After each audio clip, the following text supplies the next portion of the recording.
This is Kanzenshuu, the podcast, episode 365 for the week of July 13th, 2014.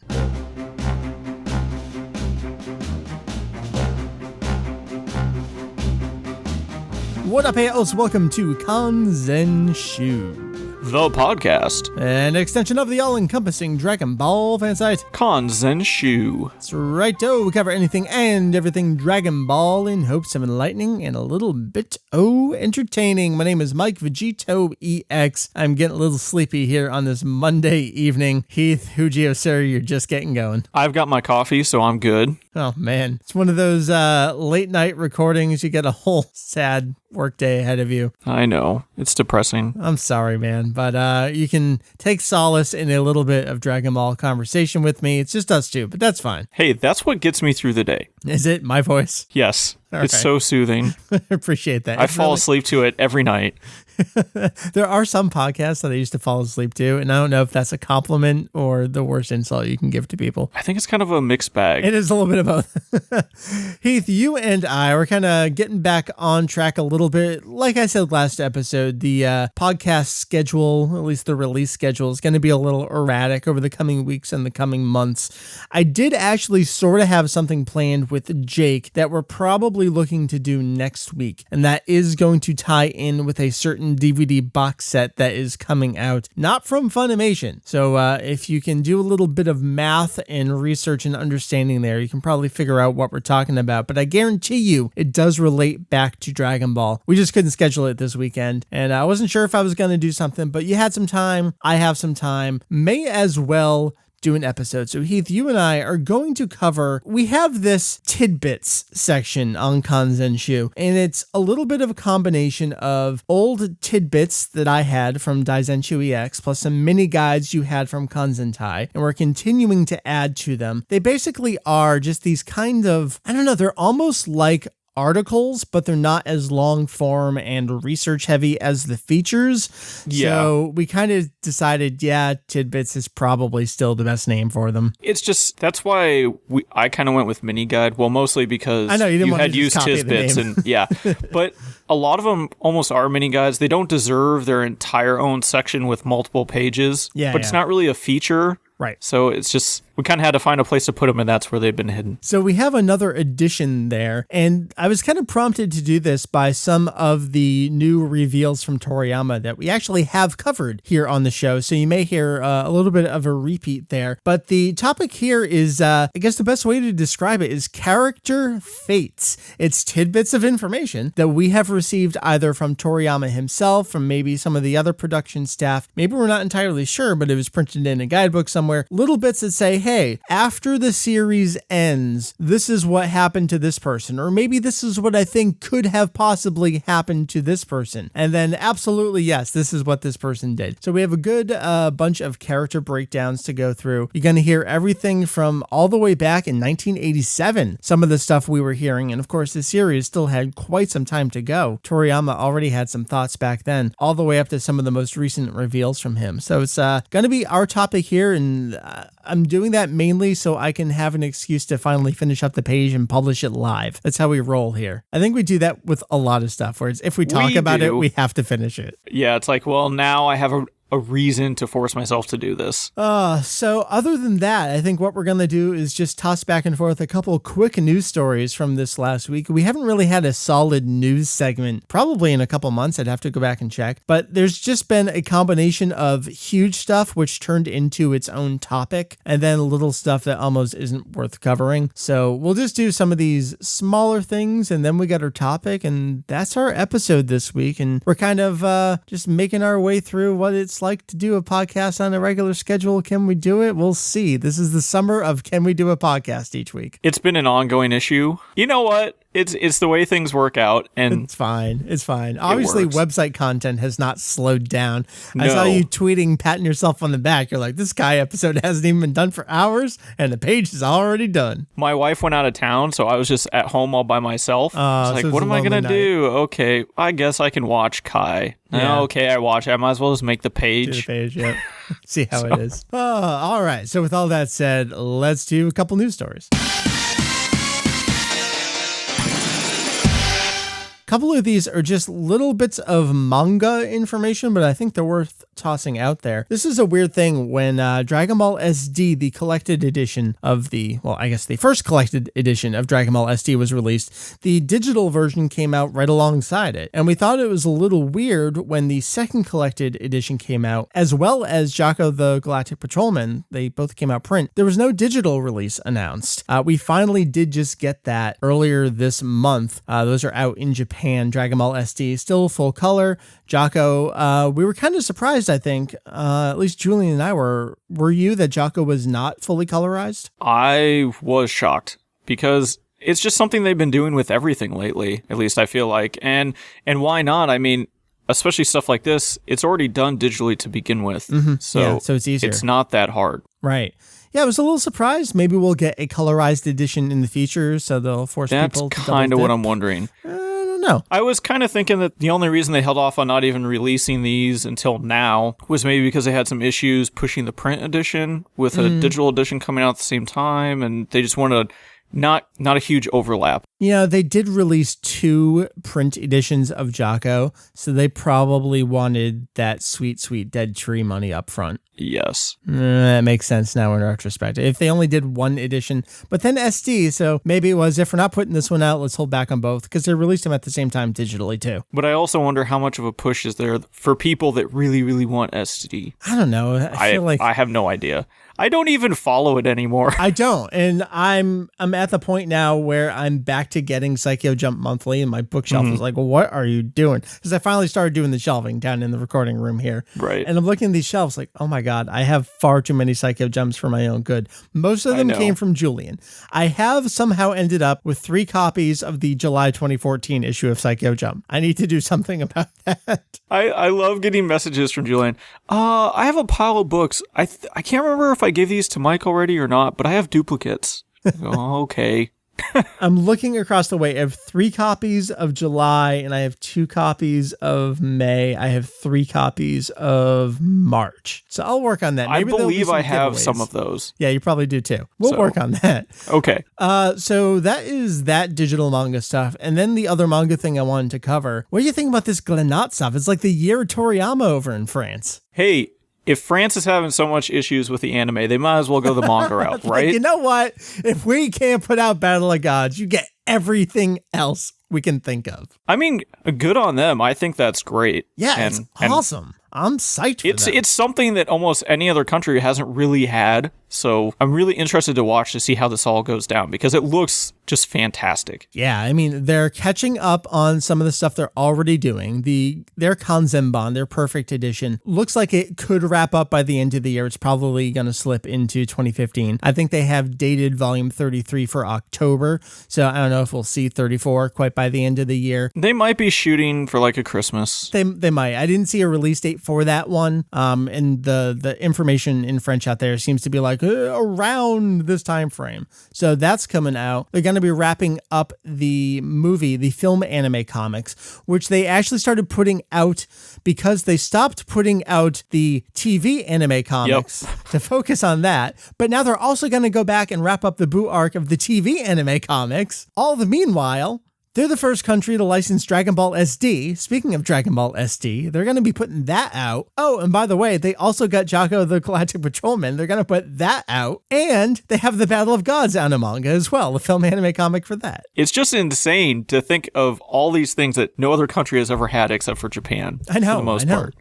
And they're going to get all of it. That's the thing. So, I mean, we have Jocko. We were very lucky. We got that day and date with the Japanese serialization digitally. That was great. And we're getting our print edition finally in January 2015. But France, on the other hand here, I mean, SD, I never really expected that to get out anywhere.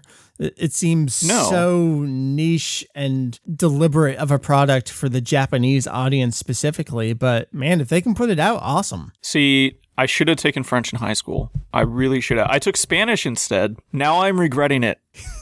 we have the Japanese release. Why can't you just look at that? I do, but Okay. I feel like the French might be easier to get. So they have a lot of that stuff going on over the course of the next year. I'm really excited for them. Good on them. Maybe Viz can take a cue? Maybe. We'll see. In terms of other news, I mean, we had some more figures announced that just came out, I think, the last couple of days. The next line of the Capsule R figures. It's just revitalization of old figures. Great. You can buy a pack of those. Hello is back in the news. What'd you think about that? I loved this. Oh man, when we got a tweet about it and it showed up on my phone, I went, oh my God, he's back. I have to go watch this. If you folks don't remember, back in 2009, there was this, I guess you could call him a record label called Magic Sound Records with a singer named Hello, who proclaimed to be putting out official new Mexican Spanish dubbed versions of Dragon Ball music. And at the time, Eduardo Lucio. Yeah, there's no two C's. It's probably Lucio. He called Hello out as a pirate. And the quote we got there, at the moment, there's no authorization that allows the existence of any official product, in reference to Magic Sound Records. He was a director. I think he was directing. Was he credited in Spanish voice actor as well? Eduardo? Something like that. Or Angelo? No, not Angelo. Eduardo, yes. Right? Yes. Yes, he was. I was correct. He was voice actor, and he took on the Kai voice acting as well. Yes. Ha ha! Good memory from, oh my God, that was 5 years ago. Anyway, so Hello is now putting out, what's the name of the song? Kanzenshuu Go? Yes. The Japanese opening for the Majin Buu arc of Dragon Ball Kai. Which, just alone, the fact that he decided to do that is just mind-blowing. Heath, did you find it curious that this did not come out until a CD single with an instrumental of the song came out? No, I was not surprised at all. Because it's so official, he got everything straight off the CD. And I love the fact that the video that they put out it's so good. It's so good. The original Japanese version with all the Japanese credits. Yep. And he's standing outside Toei, but there's like no one from Toei there. He's just kind of standing outside the building. It's like when I go stand outside the Alamo and I tell people I fought here. Oh my goodness. Hello, you are the greatest something of all time. It was brilliant. And just the fact that more than likely this will never hit international anything. No, like of course not. The song itself, because we're going to be getting something different for the international version of Kai, but right. I'm sure, because he's so in the know, obviously he knows we're getting that song, so he better dub it right away. Just to recap, it has become very clear, we've documented this on the site, there are two versions of the Majin Buu arc of Kai in production. The Japanese version airing on TV right now appears to be a cut-down version of what will be sent out to the international audience, which itself has a different opening and a different ending. Kanzenshuu Go is not an international Kai song. Fight it out. Fight it out. So, Heath, that's the news. That was fun. Made my day when I got that tweet. Yeah. I know. I had to watch it at least twice. Ran upstairs like type. Sorry, family. Gotta do this. Of course, we only just finished recording this podcast a few hours ago, so naturally there had to be some late-breaking news. So let's jump in here real quick with that. Anime News Network is reporting that the September issue of V-Jump, which will officially hit Japanese shelves this Saturday, July 19th, will contain an exclusive scoop unveiling a brand new Dragon Ball Z movie. The movie is yet unnamed, but is currently still in production, with Akira Toriyama lending his hands once again to this fine franchise. He will be providing the original concept, writing the script, and drawing character designs. Now, currently, the film is slated to premiere in Japan during Golden Week, which will most likely fall sometime at the very beginning of May 2015. Toriyama did provide some additional comments about the film's production and his involvement, but all we really know at this time, based on what Anime News Network is reporting, is that this is a new story, so it is new material, although Toriyama does kind of disclose that it's something he wanted to originally include in the series, but for some reason did not. Of course, as soon as we get a copy of the magazine for ourselves, we will translate his entire comment. We will get that to you guys, so make sure you watch the website. More news coming soon. Yeah, this is happening. It's happening again. My mind is blown a little bit right now, but I don't know what else to say. So, we're going to jump back to the original podcast, and I am sure we will have more on this in the very near future. All right, let's talk the fate of characters. So like I described up front, these are literally tidbits of information. That's why they're in the tidbit section. Put out there most by Toriyama, but we're going to cover a couple other folks as well, saying, hey, the series is over, or perhaps still quite well in progress. This is what happened to this character later on, or maybe this is what I think could possibly happen to that character. We see that a lot in publications and from Toriyama himself. I'm thinking specifically to, is it the Perfect File books? I remember talking about this with Jake, where they're like, could there be an original Planet Saya out there? It's like ... question mark. Even we don't know. Yeah, they like to set those things up, I feel like. Where they can say things but not have to commit to them. So if something is changed down the road, they're not really at fault. They probably get a lot of questions and they're like, gosh, I don't know. I'm not going to spend any time actually thinking about this. That's right. That's what we're for. That's right. We're here to document it all and when they changed their minds.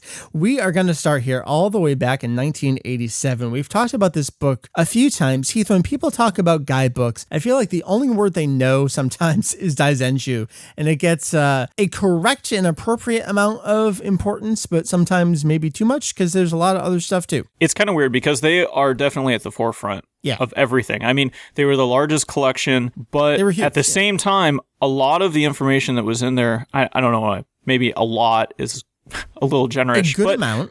There's a good amount in these books that actually come from prior guides. Mm-hmm. And not only that, it's almost verbatim written exactly the same. But you also have, like, for instance, in this adventure special from 1987, we have things in there that never made it into the Kanzenshuu. So if you don't have this book, you've never read it, there is a little bit that you miss out on. Righto. So this Boken special, the adventure special, one of the first bits of character fates we're getting here, something a lot of folks have asked about. When Jackie Chun happens to destroy the moon at the 21st Tenkaichi Budokai. Before you say it, though, this is honestly one of my favorite answers from Toriyama. It is. It's about just anything. Short and to the point. If you do remember back to the early part of the series, there was a certain boss rabbit, Tonin Jinka, I believe is in Japanese. Yep. Him and his gang were brought up to the moon and to pound mochi for all eternity. Right. Well, the moon was destroyed. So when Toriyama was asked about this in the adventure special, he responds simply, they're drifting through space. They're still alive. He didn't have the compassion to kill them. Right. It's the kind of thing where they're gag characters, so they cannot die, obviously. So what is going to happen to them? Well, clearly they are drifting through space. And that's all we get about them. I think that's a fine answer. I love it. It really harks back to the gag aspects that happen, in the first 28 chapters or so. Yeah, totally. Heath, we have a couple other things from the Adventures special here. Now, this is kind of a two-part because we're going to talk about Sudu Sennin, the Crane Hermit, and Tao Pai Pai, his brother, the assassin that worked with the Red Ribbon Army. So we get a little bit here, and then many, many, many years later, we get kind of an updated, expanded answer. Heath, what is the first thing here that Toriyama says about Sudu Sennin from the Adventure Special? Toriyama tells us that he's probably just out in the desert or somewhere secretly awaiting his chance for revenge, I guess. All right. Which is a very Toriyama answer of, I'm just kind of going to make this up. So we have that answer back in 87. Now, in 2004, the second guidebook for the Kanzenban, Dragon Ball Forever, Toriyama gives an updated answer for Sudu Sennin and Tao Pai Pai. He says, yeah, and it's an elongated yeah there. I'm not just saying it that way. They got mixed up in something or other and died, but they were bad people, so perhaps they weren't restored to life. I love that. Like, yeah, they died? ?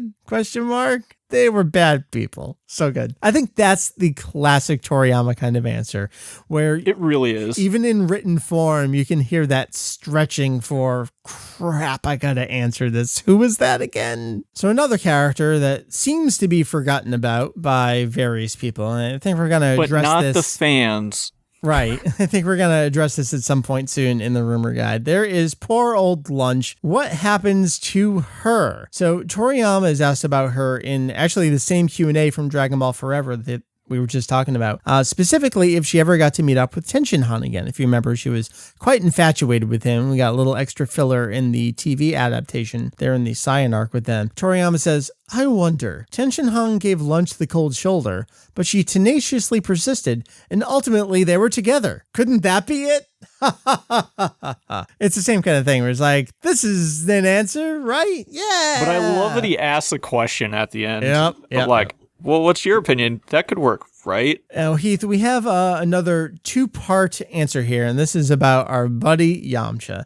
So we're going to wrap up this Dragon Ball Forever Q&A. One more thing here. Toriyama is asked if Yamcha was ever able to become happy. It's a great way to phrase it. So Toriyama responds, and he's talking about Yamcha and his bad luck with women. He says, he'll always be like that. And he laughs there. Now, we got a little bit of an updated answer, and this was part of the enormous amount of Battle of Gods stuff that we were doing on the site. Heath, what was this Mondo Kobayashi thing that we did? Mondo Kobayashi, it was a television show where they had some voice actors and producers come on. I believe even the director of the movie. Hosoda Watanabe was there as well. Yeah. Perhaps something like that. And I think they also met with some fans, I believe, and just had a general discussion about characters, the movie's production, various things. And it was all recorded, broadcast on television. Except Toriyama will not appear in person. Yes, and I believe they sent him questions and on note cards, and he just wrote on them and sent them back. And so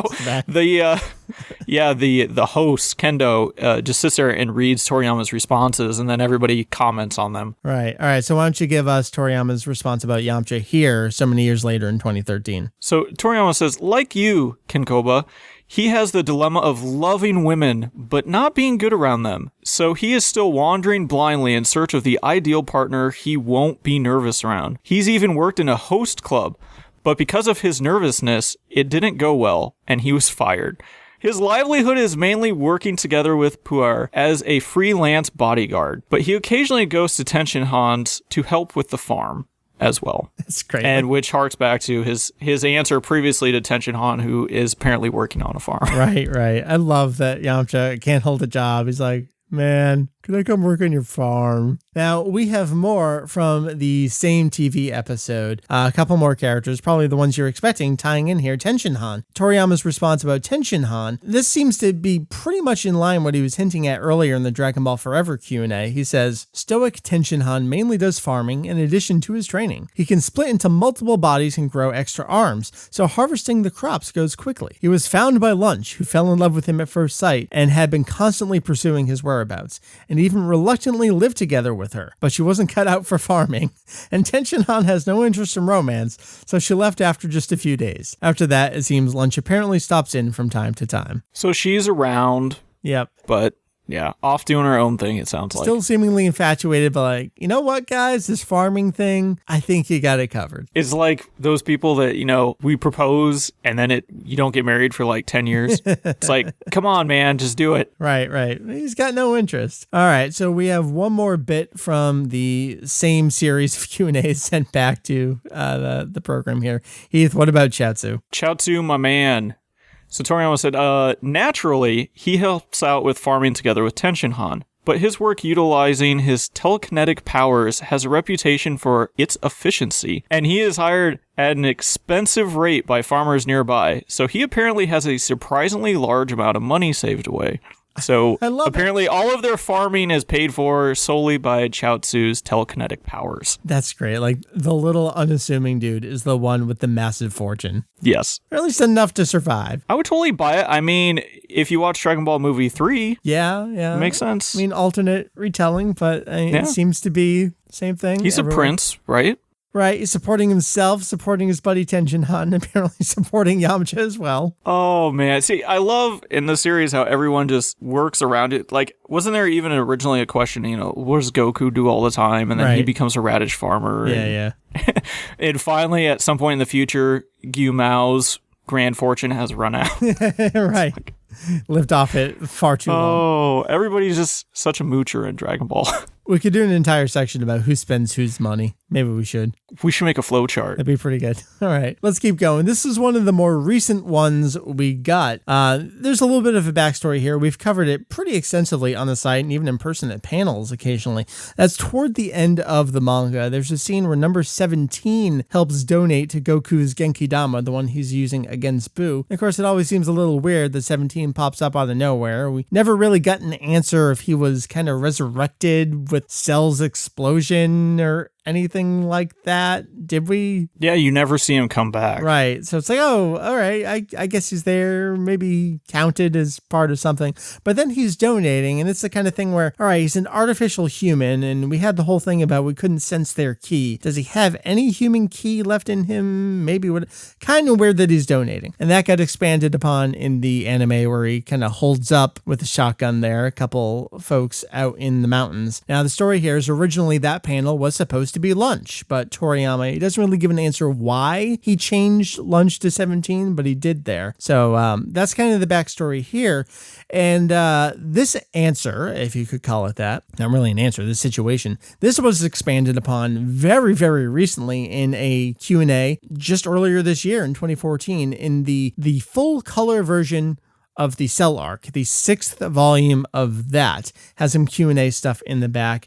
And this is where we get the real names for 17 and 18. And we did cover this recently. But here's what Toriyama says about 17. He works in the wildlife preserve area of a gigantic royal nature park as an outstanding guard who doesn't hold back against poachers. It's an ideal job for number 17, who loves to be on his own and isn't big on cooperating with others. Since he's so good at his job, he takes in a high salary. He's married to a zoologist. They have one child and 2 adopted children and live happily in an isolated house inside the nature park. He went and met number 18 in Kuririn one time, but didn't talk about what he'd been up to, maybe because he considers such a wholesome lifestyle embarrassing. So it definitely seems like the kind of thing where perhaps Toriyama either remembered what he did there or referred back to it as like, all right, he's out in the mountains, he's got a gun, nature preserve. It fits. And especially if you look at the TV adaptation, totally fits with what we saw. I mean, we didn't get any context for it, but maybe he wasn't holding them up. Maybe they were poachers. That would be hilarious. And he was the good guy there the whole time. Oh, see, it's all retconned. There you go. That's a good retcon. That actually fits. Nothing. No, wait a minute. Dr. Garo, who created what? So, Heath, we're going to wrap it up with kind of the big one here, and that's Goku. We have a bunch of different sources. We have Toriyama, we have Nozawa, and we have indeterminate staff on Dragon Ball Online a little bit. So we don't know quite what Toriyama's contribution was to this information in particular, but there's a whole lot here. Now, Heath, there were some Dragon Ball Z anime special magazines released. What were these? There were 2 magazines that came out, one around the time the Saiyan arc was wrapping up, and another around the time the Frieza arc was sort of wrapping up. And they were larger than normal magazines, bigger than Weekly Shonen Jump itself. Yeah. And taller and wider. Yeah. And they had some stories, illustrations in there. And at the very back would be a breakdown of all the episodes, who worked on them, descriptions. But inside there were also interviews, stories, little pamphlet inserts, just basically a lot of information about the series at that point. So we got a little extra comic here, and this had been reprinted, I think, in, was it Kanzenshuu 7? No, not 7. 7. Was it 7? Geezer Goku, I think, as we all have started referring to him. This comic here, Toriyama was detailing his involvement with the TV adaptation, which we have a big section on Kanzenshuu, Toriyama's contribution to the anime. But Heath, in this little thing, he drew what he said is an old version of Goku, and he gave a little bit of an idea of what he might want to do. What did he say here? Yeah, there was, it was a little pamphlet that was inserted, and I believe this was the last panel. Yeah. And it just goes through how he developed the character, and then he even starts talking about how he doesn't know how the series is going to end. Right. And he goes on to say, because of this, even I really don't know just when the heck Dragon Ball will end, or what's going to happen up ahead. Maybe I'll even turn Goku into a geezer, like this. And then he draws the picture. Right. It's Goku basically looking like Kami Sennin, the mustache, and white hair of his own. Yeah, he's basically become Kame-Sennin, but he's not bald. It's a fusion of Goku and Kame-Sennin. It looks exactly like that, right? So this is an example of a fate that maybe could have happened eventually. It could have, but I mean, we know at this point, probably because not. It's been talked about enough. I mean, he was just flying by the seat of his pants. Yeah. So this is more of an offhand comment of, see, I could have done this. Right. I definitely wanted to include it because I think it's a fun. No, it is. There. It's a great picture. It is. I think that's mainly why I put it there as the picture. So we're going to go over to Masako Nozawa here now, the voice actors for Goku of all time. Now in the final volume of, well, there's only two, so it's like the final volume, the second of two, of the Dragon Ball GT Perfect File books. There's an interview with Nozawa, and a lot of people really love that final episode of GT. Lots of questions. Continues to be one of our most popular pages on Kanzenshuu, the tidbit. Again, check out the tidbit section, our analysis of the ending to GT. Now, Nozawa has some really interesting thoughts. She says here, the scene where, after Goku finishes fighting, he rides off on Shenlong and says, Shenlong's back sure is warm. That's because riding on Shenlong means that Goku's going to leave this world and go to the world of the gods. I was glad that they didn't write it plainly that he died, though. I feel that Goku probably went to Shenlong's place and is training again. Now, you can, of course, say, rah, rah, rah, GT doesn't count, or you could look at it as Nozawa, second to Toriyama and perhaps more than Toriyama in some respects, understands the character of Son Goku to such an incredible degree. And I think if she says something about Goku or theorizes on what's going on with Goku, I'm going to stand up and pay attention to that. Mm-hmm. Yeah, she does a good job of keeping up with him as a character. And she really knows him. Yeah. Development. And she'll tell you she is him. Yeah. Nozawa is Goku. I think her exact words. Yes. So you can check out that whole tidbit there. I think that'll give you some extra information about there. I mean, that's the most concrete we have, and that's why it's going to be over on this Character Fates page. We have some other thoughts of our own. And Heath, I think to wrap it up here, we have to go to Dragon Ball Online. Now, the accompanying story of Dragon Ball Online, that we have finally a wonderful translation of the back history leading up to it, thanks to the Devil's Corpse on our forum, one of his friends. Just a wonderful translation of the Korean. Of course, now we have Jake who's like, you know what? I'm going to learn Korean too. That kid, I tell you. If you go through the back history to Dragon Ball Online, I was really struggling because I was like, man, pretty much everything here could be considered the fate of a character, but I really wanted to draw the line at not quite a death of a character, but things like, oh, so-and-so went on to teach so-and-so. In some ways, it does feel very similar to what Toriyama was saying about like Tenshinhan farming, but there were just so many instances of it from the Dragon Ball Online story that I felt they almost didn't belong. Am I convincing you enough of why I didn't include all that stuff? No, it makes sense to me. I mean, this page would be 3 times longer than what it is now. Right, and it would just be the Dragon Ball Online thing. So I wanted to stick with kind of this ultimate fate thing here. And this is both Goku and Vegeta. Now, this is something that so many people love to write stories about and think about is, man, what happens to these characters? In GT, we do see the statue of Son Goku there at the Budokai Arena, so it seems like he's remembered in that world in some regard. But Dragon Ball Online pretty much disregards the GT story, and not in a mean way, just because that's just how Dragon Ball Online goes. I want to read this to you here. If you haven't checked out this, I'm going to link to the forum thread where we have all the translation stuff as well. The Dragon Ball Online story says that in age 801, which would be 17 years after age 784, which is where the manga ends at the 28th Budokai, so 17 years after that, realizing his death is imminent, Goku, who wanted to settle their rivalry, left the Earth with Vegeta. Years later, a supernova explosion was detected, perhaps caused by Son Goku and Vegeta's battle. I think that is just really, really perfect, and I think a great understanding of those characters. They would totally just leave. Yeah, for the betterment of everyone, including themselves. Right. So, I mean, kind of thing where, we're here, we're a magnet for evil, but also, we really want to fight one last time. Peace out. I love the supernova. Yeah.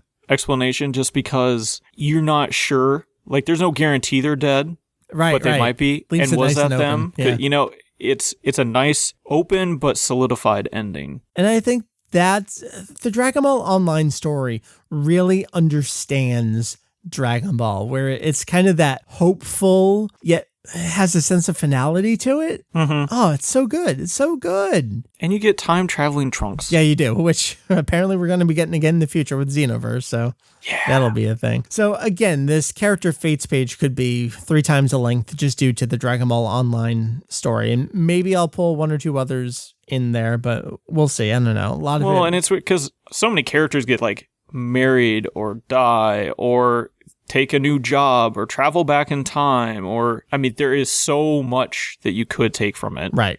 But so I wanted to get kind of the most important one here on the page. So I think this page is kind of in good shape. We read you most of the quotes here. I think I'm going to toss a couple extra pictures on there. If you have any manga stuff sitting around on your computer, that'd be helpful. Maybe, I could do that. Maybe we can do some stuff like that. I mean, there continue to be some extra Q&A things going on. I know Julian and Jake are working on something. I actually don't know what a lot of the questions are from the last month, so maybe we'll have 1 or 2 more additions to this page. We'll see how that goes. There is I guess we could. Okay. I'm not going to come straight out and say it, but there is a really neat one that's in there of a character that many people have asked about, but we've never seen. I saw the images floating back and forth. I didn't actually look at the images that Julian sent over. It's good. Yeah. It's another one of those, did it really need to be brought up? No, okay. Sort of things. But at the same time, a lot of people are like, oh, finally, now I know what happened to this person. All right. Well, look forward to that. And I know Jake's working on it, his schedule. Again, we didn't get to the podcast episode we were planning on doing. So clearly he didn't get to all the translation work he wanted to do as well. So got some good stuff coming to the site. Heath, I think we're going to go ahead and just wrap up the episode. You got a work night ahead of you. I do. Go crash for the night. I just wanted to say that I ordered more stuff because I'm stupid. I know. So how many CD singles have you ordered in the last 2 months? I keep forgetting about that. Yeah, I have 3 of the Junjo CD single coming my way. I haven't even opened the DVD versions of the Good Morning America thing. I don't know why I bought them. Because you're a completist like me. Yeah, I say that, but I think back and remember when the first Kai soundtrack came out, there was a regular and the limited edition. The limited edition came with the box and a couple like unfinished extra tracks. I only bought the limited edition. I didn't get the regular version. So why am I buying regular edition plus A plus B version of these CD singles? What's wrong with me? It was 5 years ago and you forgot. I don't know. But that's what I do. If something's released in a regular and a limited, only limited. I pretty much just get the limited. Most of the time it's the exact same thing, just with extra things with it. Yeah, although there have been some differences. I think back to like the Rule and Sparkle CD single, the Evolution song. There were differences. I don't know if the Rule remix was different, but the Sparkle remix was different. So that was kind of a thing. Anyway. That made your day, didn't it? I only bought one of those. I didn't buy multiple of Rule, but apparently today I'm ordering 3 versions of every CD single, and I don't know what I'm going to do with all these.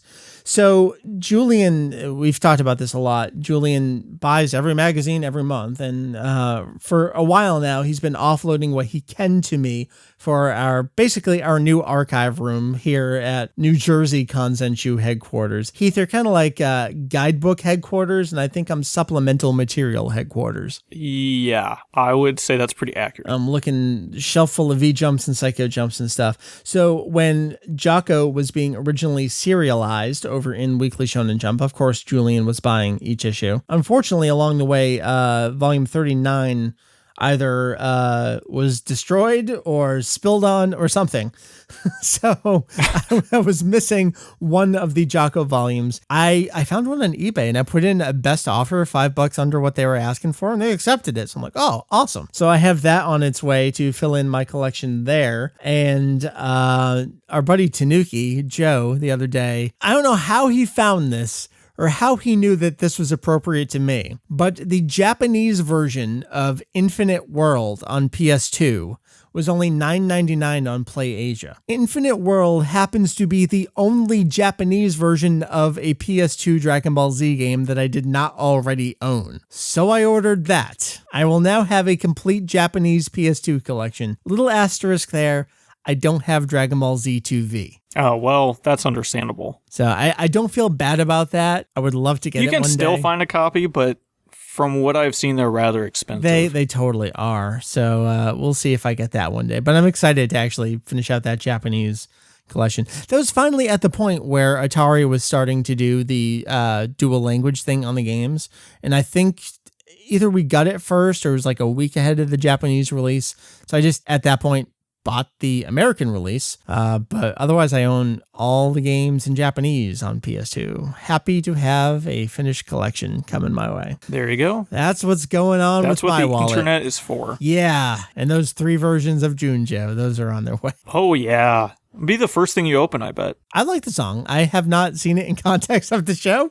I hear the ending animation is super awkward. Very. Yeah. You can tell they're like, oh gosh, how I only want to do so many frames. Yeah. So how do we do this? The beginning is great, and then you get about halfway through the ending, and you can tell they just shot one sequence, and they decide to extend it out. Really? And that's it. It's what we're probably going to get with the next 2 endings as well. Because I'm digging the songs kind of in a vacuum as songs. I like the songs. Yeah. Animation for this stuff though, man. I don't know. Yeah. They're not trying anymore. No, it's coming on the cheap. That's for sure. Toei 2014. What do you expect? All right. We done? I think we're done. All right. Tell the kids, where's the site? Where's all the stuff? All the stuff you ever wanted to know can be found at Kanzenshuu.com. That is www.kanzenshuu.com. We got your website, we got your Twitters, we got your Facebooks, we got your Tumblrs, we got your Googles. We also have your forum and your chat. Check us out. All those places. You can come play Final Fantasy 14 on the Midgard Sormer server. We've got a Kanzenshuu free company. Come on and play. I feel like when does Kai air? It's Sunday morning. Sunday morning in the US, it's Saturday night. Every Saturday night, all of a sudden the chat fills up with people complaining. So you can check that out. You can't talk about Pokemon anymore. Right. Saturday night, Pokemon is off the table. I haven't talked about Pokemon in a while, but we got the Hoenn remakes coming out. So maybe I'll have to fall off that wagon again. Or get thrown off. Yeah.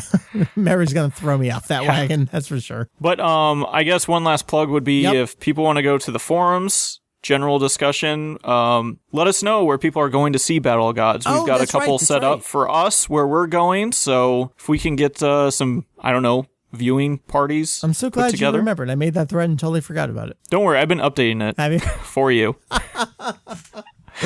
In fact, you didn't even put a date, I put a date in there, and then I put a question mark, like, I think this is when you're going. I've been thinking about that for days, and every day I'm like, I should edit that in. And then the next day, I should edit that in. And I never do. I did it like the very day you made that thread. Really? So it's been there and I didn't have to do it myself? Yeah. Oh, I'm so glad we have each other's backs. I know. Thank you. You're welcome. All right. With that being said, this has been episode 365 of our podcast here at Kanzenshuu. I have been Mike. That has been Heath. And I'm losing my voice. I'm exhausted. I need some water. Have a wonderful night. Have a wonderful week. What is going on? I don't know what's happening. Dragon Ball's wonderful. It is. Heath, what do you got? Wrap it up. Thanks for joining us this week, everybody. Hopefully we can become a little more regular here in the future. But check back next week because something may happen. We will get out of this slump, I think, next week. I hope so. It's a Toriyama style joke. Because it's horrible? Yes, I'm going to stop and say now. Okay.